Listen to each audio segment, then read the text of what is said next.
You will say another thing there. Speak, ye that ride on white asses, ye that sit in judgment and walk by the way. 11. They that are delivered from the noise of ashes in the place of drawing water, there shall they rehearse the righteous act of God. Even the rich, the one that ride on horses, they were not left out. Even the one that ride on asses and horses, Deborah did not discriminate. He didn't say, rich men, they can't do anything. They don't have time. They are too busy. You know, sometimes that's the lie of the devil. Something tells the rich people, they are too busy. Don't bother them. Don't bother them. Let them be bringing their money. No. Deborah didn't do that. They that ride on horses, she labored on them. She made sure that they came to a point whereby their language is the language of rehearsing.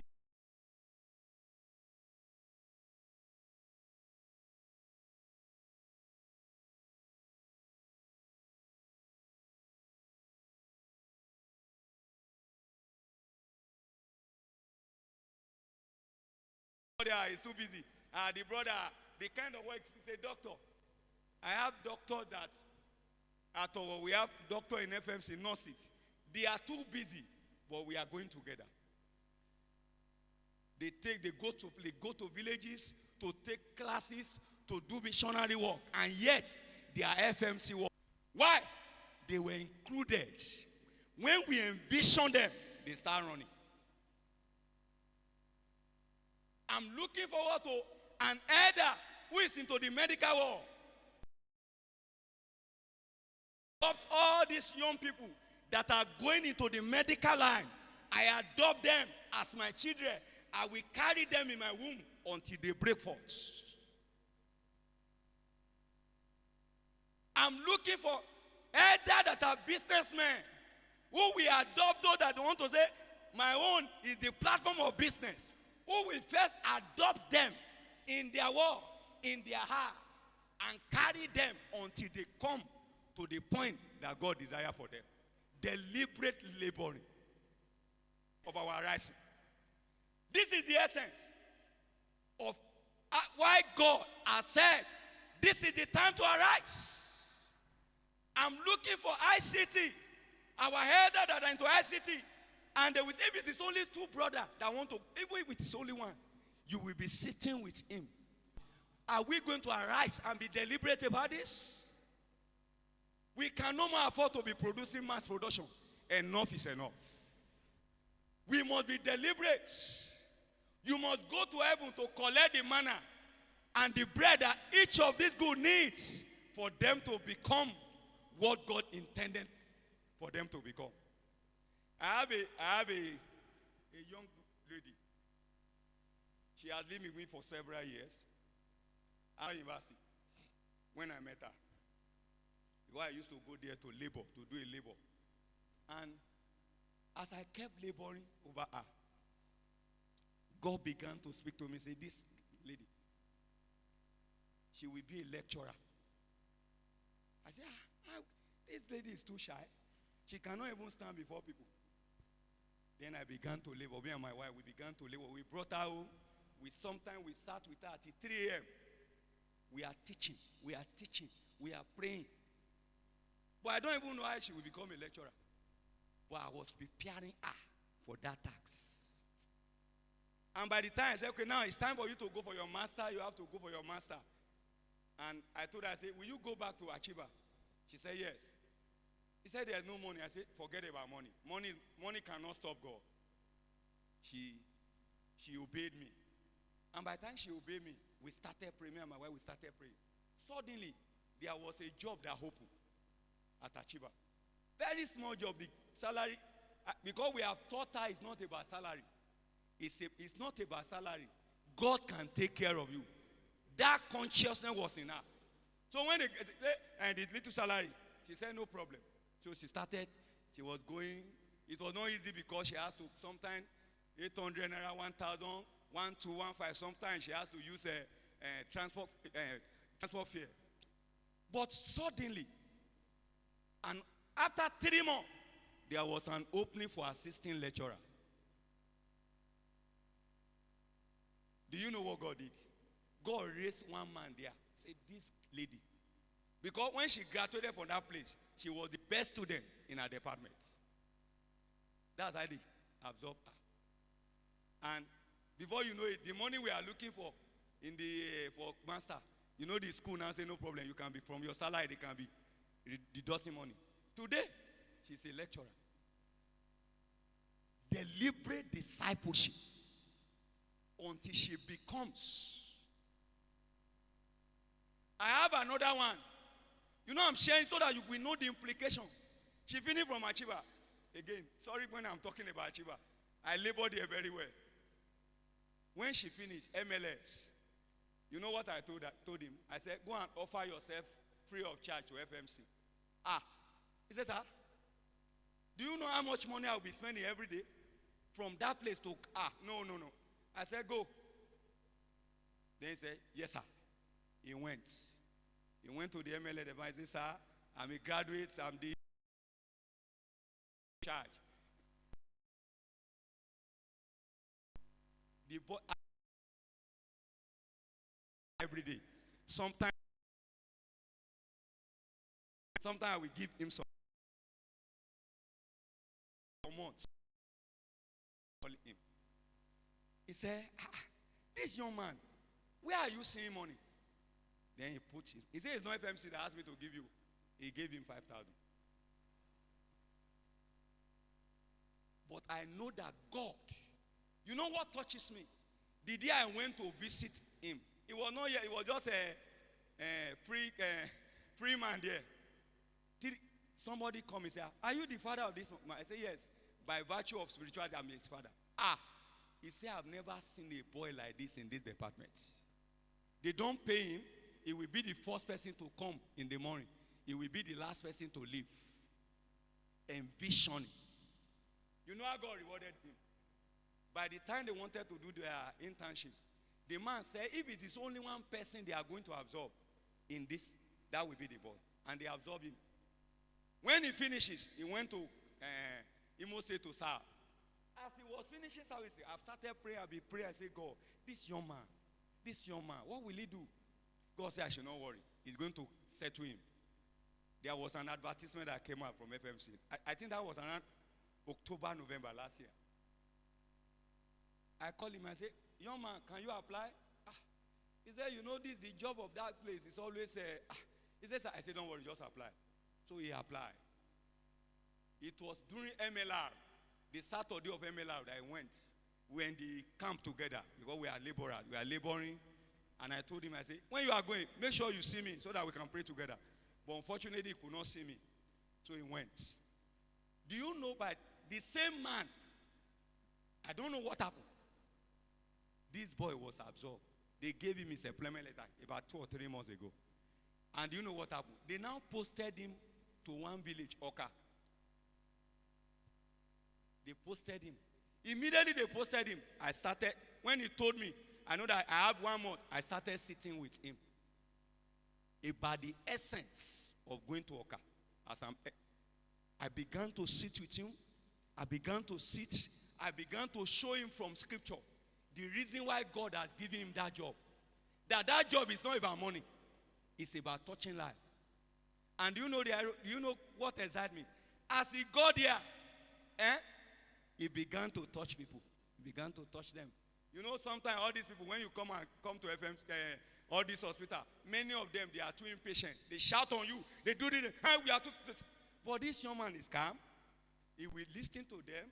They say they have not seen this kind of boy before. Why? God sent him there to be a missionary.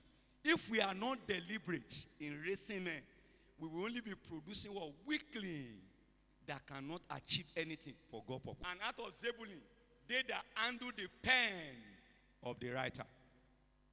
They handle the pen of the writer. You can see that what Deborah produced was in diversity. He produced here, she produced here, she produced here, she produced here. Because of her labor, the labor that She labor. She pray for, she can travail. She can pray. She didn't pray for them by mass. She prayed for them by name. Because she was the prophetess, she needed to write the name of all the people on her chest and say, oh God, why will 40,000 be here and there is no spear? Lord, raise, oh God, raise the Zebulun, raise, oh God, the Ephraim, raise the Issachar. She began to pray and travail until God began to produce what? People that are dependable. Sir, ma, if the essence of your arising is for you to pursue money, then the purpose of God has been defeated. If the essence of your arising is to make a name for yourself, brothers, the purpose of our arising has been defeated. If the essence of our arising is to enhance your status, it means you are out of the way. The implication of man who has arose. Look at what our life produces. Now let's move on. I just want us to look at what happened. And you will also see people that Deborah did not have 100% results in her labor. So sometimes the devil make you to look at people that your labor is not succeeding in their life. Say, look at it, better stop wasting your time. But I find that in my only little time working with God, I concentrate on the one that they are succeeding. Look at verse 15. We are just checking what this arising produced. Verse 15. And the princes of Isaac, you know what touches me? Deborah, the mother that carry womb, that carry body, was bringing forth great men, not ordinary men. I was still telling my brother that we came together. I said, I wish that we will have people in all parastatus, that when you get there, due process will be followed for all these things. That's why we must be deliberate. That's why we must reign princes. He said, while with Deborah, even Issachar and also Barak, he was sent on foot into the valley. Do you know what it means? They didn't ride on horses. They didn't ride Issachar. They were going on foot into the valley. They suffer. They were in pain as they were going. But thank God that the labor that Deborah has labored on them did not allow them to go back. The implication of our rising. The implication, the essence of our rising. Look at this kind of people. The fruit of the Spirit was manifesting in them. Meekness, long-suffering, patience, all of them. God could check their life and say, let me eat of patience. Let me eat of what? Of long-suffering. Let me eat of what? Of faith. Let me eat of joy. Look at it. For the division of Reuben, but look at this one now. Look at it. For the division of Reuben, there were great thought of heart. Do you know that the labor of Deborah did not succeed in the life of the Reubenites? They were in the valley of decision. They say, can we go? I'm not going. Their own is too much in that church, reconciliation. They will do I'm not going. I hope you will not become a Reuben. I hope out of the people that are arise, God will succeed in you 100%. The Reubenites, the labor of Deborah could not succeed in your life. All the teachings, all the exposure, all the conferences, all the seminars, all the things that they are doing here, all their quiet labor, quiet prayer. Why will you become a Reubenite? Why? Why? And that's why we are crying that this arising will not produce any Reubenite here. The Reubenites say, no, we are not part of this. Do you know? If they know that they will write this thing down, maybe they will have changed their mind. But they didn't know. And let me say to you, all the things that is happening with you, there is a writing down. That's your history. That's your story. when they were writing about Epaphras. He said, Epaphras, one of you, he prayed. His only desire is to see that every Christian is standing perfect.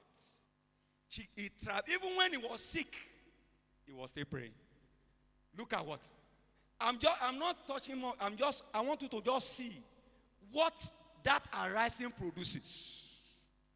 Now, another one.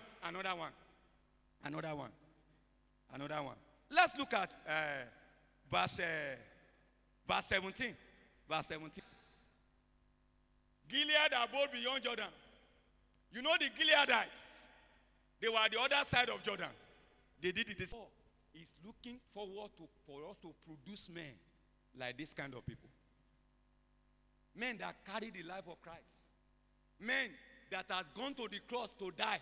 Not men that fainted. Men who is carrying their cross daily, not weekly. The only day that you are not yourself is only on Sunday.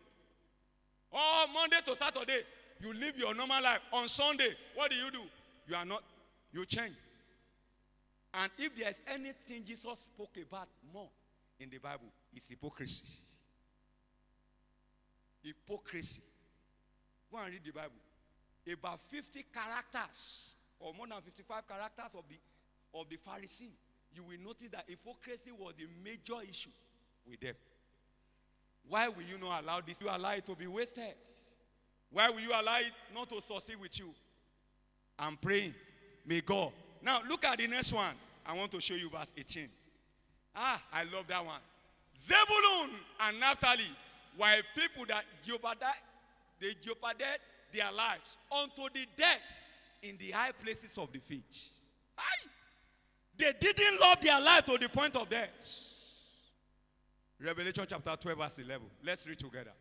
Revelation chapter 12 verse 11. Revelation chapter 12 verse 11. We are just tracing the essence of our rising, what it must produce. Revelation chapter 12 verse 11. Yes, who is there? You can help us to read. And they overcame by the blood of the Lamb and by the word of their testimony. And they loved not their life unto where? Unto death. The blood has been shed. We already have the word of testimony. But this is the only one thing that is lacking. People love themselves. People can give anything, but they will never give themselves. Do you know that the kind of labor produces this kind of people? They didn't know. They are ready.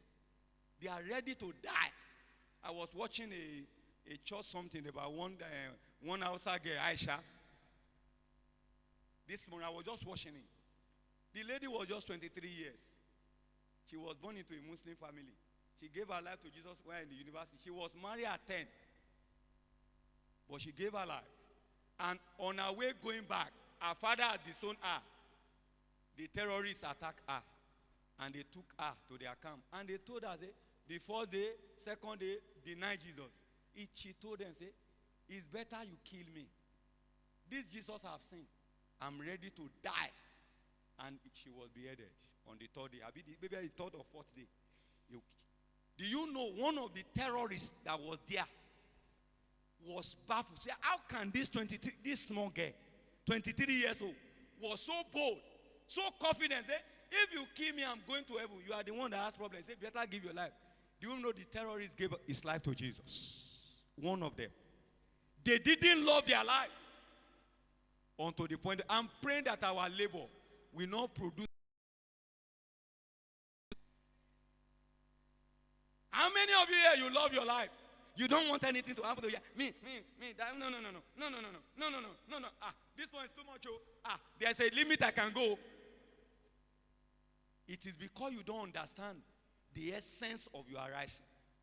Men that arise, they have signed their death warrants. They have signed. If I perish, I perish. Anywhere you send me, I will go. Put any demand on me, I will rise up to do it. That's the kind of men that we must produce by this our rising. We must produce a youth who is not pursuing money. We must produce youth whose life is void of the love of money. We must produce youth who is saying, Lord, send me anywhere. Whether Burkina Faso, whether Cote d'Ivoire, anywhere you want to send me, I'm ready to go. This is the kind of implication of our rising. It produces what? Men who jeopardize their life unto death. And you can't do that when you are what? When you have not experienced the death of the cross. I want to say this morning, what will your rising produce? Are we going to tell story after 2 years? Maybe after 2 years, let's check our progress. And they say, sorry, the arising 2 years ago did not produce anything. Put him aside. Would that be your testimony? 2 years ago, he arose. She arose. But after 2 years, we cannot trace anything tangible of the values of the kingdom about such youth. Youth in the house, I'm just counseling you that your arising must make you to become a radical for Jesus. You must produce in you a restlessness, hunger for righteousness anywhere you find yourself. This arising must produce men and women who did not reserve their life, who laid their life down completely for the sake of the kingdom.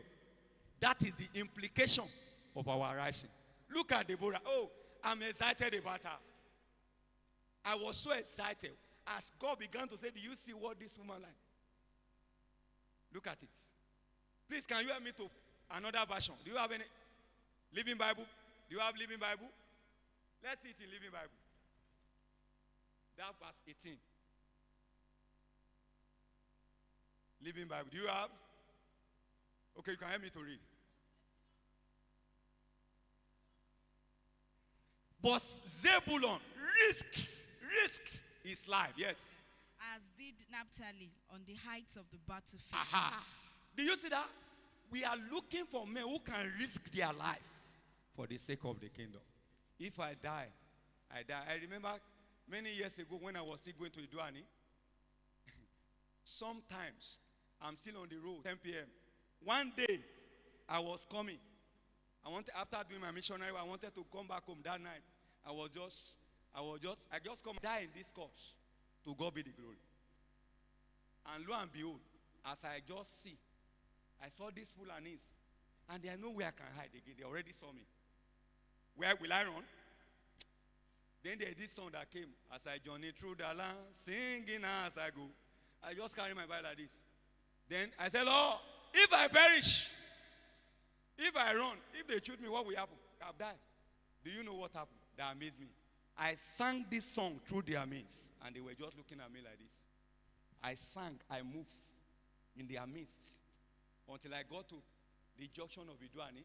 When I got there, the Holy Ghost said, Isaac, I said, sir, you will still get home tonight. Don't go to the vicarage to sleep. Stay here. The car that we carry will come in the next 5 minutes. I said, but why did you allow me to go for initially? He said, I wanted to teach you a principle. Do you know 5 minutes a car came? He was not coming to Owo. He was going to Ekpele. He said, but I will carry you to Owo. Then I will return back to Ekpele. I learned a very great lesson that day. Brothers, we must come to a point whereby, for the sake of the kingdom, we are ready to risk our life. If this arising does not produce brothers, sisters, youth like that, then we are joking. We are only playing. Now, yes, but Zebulun risked his life as did Naphtali on the height of the battle. Then verse 20. Verse 19 now. Verse 19. Verse 19. At Tana, by the stream of Megiddo, the kings came and fought. The king of Canaan fought, but they took no silver away. Do you know what? Even the Canaanites, they gather against them. The Jebusite, the Amorite, the Perizzite, they gather to fight. But God didn't allow a single sliver to be taken from them. Why? Because they carry with them the presence of the Lord. Brothers and sisters, as we coming gradually to the end of this conference, God is looking for men and women whose arising will produce this kind of people. Whose arising will become a threat to the kingdom of darkness. Who's arising? Anytime they say it's coming, it's coming, it's coming, it's coming, it's coming, it's coming. Say, don't allow him to come here. Don't allow him to come here. If he come here, we scatter us. That's the kind of youth we want to produce. Not this jellyfish youth that we are producing. Small thing like this, they have become weak. Many of them, masturbation has finished them. Pornography has finished them. They say, I don't know, sir. I say, what do you not know? You are responsible for all your decisions. The devil does not tie your hand and say, follow me. It's a choice. He only presents something before you. You have a choice to make. You are not robots. If this arising does not produce men that are choosing to follow God at any cost, that are choosing to follow God at any cost, then our arising, we have not succeeded in our arising. I'm praying that as we move on, may God find us to produce men and women who will become the reason. Now let me say to you, can I say something to you that as I began to round up, that one of the essence that is very critical in the Bible, which I want us to read now, and all of us know the Bible verse, is 2 Corinthians chapter 5. 2 Corinthians chapter 5, verse and 15. Men and women who are constrained by the love of God. This arising must produce them. He said, and he died. Verse 14 first. Verse 14 first. 14 first. For the love of Christ compels us, because we judge at thought that if one die for all, then all die. Either way, Christ's love. Now, but he said, and he died for all, that those who live should live no longer for themselves, but for him who died for them and rose again. Brothers, if you are rising, does not produce men, who will only... Can he question you? I can choose not to use it. We have been bought with a price. I want this thing to come, this reality. I came to this reality.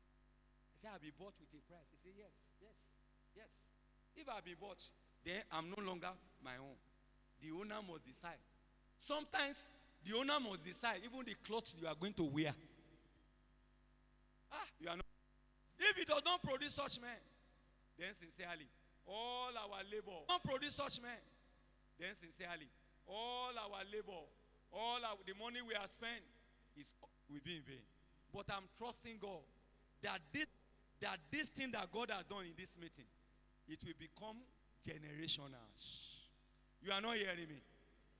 It will become what? Generational. It will not stop with our youth. The children that the youth we produce, it will continue with them because we are producing genuine men in our church. As I'm about to round up, I want to round up with something that became very, very fearful for me. And that's Revelation chapter 21, verse 7 and 8. There is a particular set of people that God said they will not be able to have a part in this. Fearful.